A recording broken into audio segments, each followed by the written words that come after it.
Some questions have been answered, but many more have sprung up in Bungie's new game, Destiny. My name is Dewey. This is the Media Cow's analysis of Pathways Out of Darkness, a Destiny Vidoc. Around the 1 minute mark, you see a person pulling up information from the game on their phone.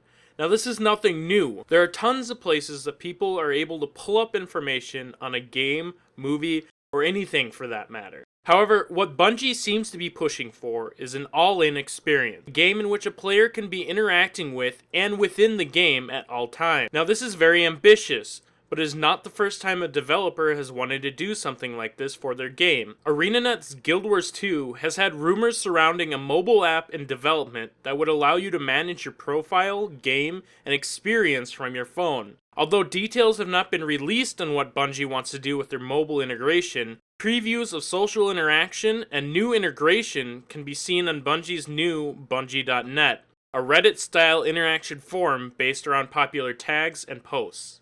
Now here's my fear. Something I don't want this game turning into is a spam bot. Around 1 minute and 15 seconds, a message pops up on the phone saying, "Get in the game and help us take our worlds back from our enemies," from what appears to be a game updater. I am all for merging a game with social sites such as Facebook or Twitter, and even to an extent on our phones, but this is a very delicate line and one that Bungie needs to address with care. There have been games that have tried to incorporate social medias within them, but have succeeded in only annoying the player base and causing unwanted spam. Slightly before, at 1 minute and 6 seconds, appears to be a character management screen. Here we are able to see there will be customization options for armor, weapons, and a trait system that includes energy, shields, discipline, and one other characteristic that is kinda hard to read. At 1 minute and 18 seconds, we see that a player will have the ability to create multiple characters. This, along with the customizable equipment, shows that Bungie is looking to go into an RPG MMO direction. One of the more interesting frames of the video is at 1 minute and 19 seconds. This appears to be the main menu of the game, with 6 different game type options. Option 1, the city. This seems like it would be the hub city, most likely the city under the Traveler, a place in which players can roam around an expansive city with the ability to interact with each other, share stories, trade, find guilds or groups. Underneath all the names on the screen, there are apparent guilds or squads.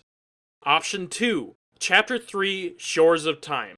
This is one of the more clear options as it clearly relates to a story mission within the universe. Bungie has always had a great promise for story within their games, and this shouldn't stop with Destiny. Option 3, Bounty. Collect your weekly bonus. There's a little timer underneath.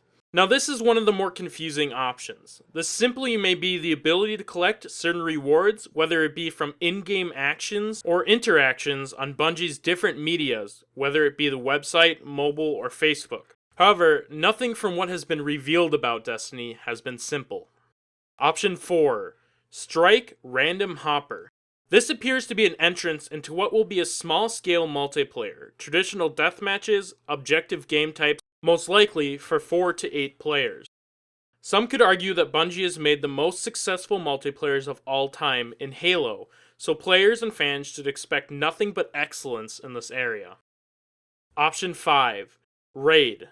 From a longtime MMO player, the word raid brings to mind endgame content, some player versus player, other types of massive objectives which will involve many players and a lot of coordination in order to do.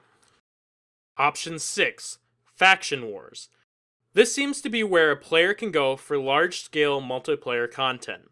Again, Random Hopper appears as an option, which to me says Random Map.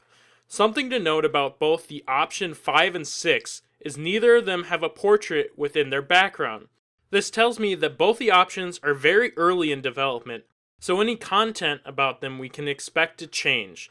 At the 3:11 mark, they talk about making a game with a living world, a game that is defined by player actions and some elements not controlled by the developers themselves. Again, this is not a new concept, however for an online, console-only first-person shooter, it is. Games such as EVE Online or Guild Wars 2 has shown that this model can be successful, and I am very interested and, to be honest, a little scared to see how the console community will handle this type of game. There are two moments in which I would say come from the viewpoint of your character. Now I need to make this point clear. I am not saying that everything else you saw in this video was not in-game footage. All of it is most likely rendered with the in-game engine.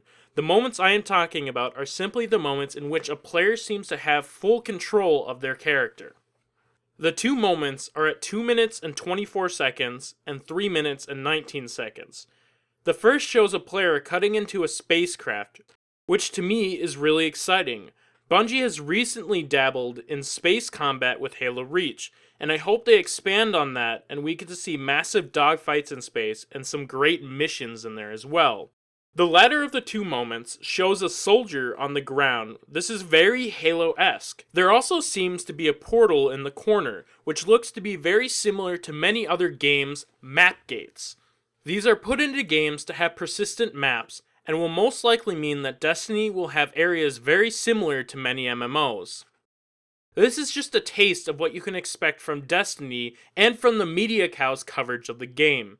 If you enjoyed this, please remember to hit that like button and be sure to subscribe. You never know when the next Destiny video will go live.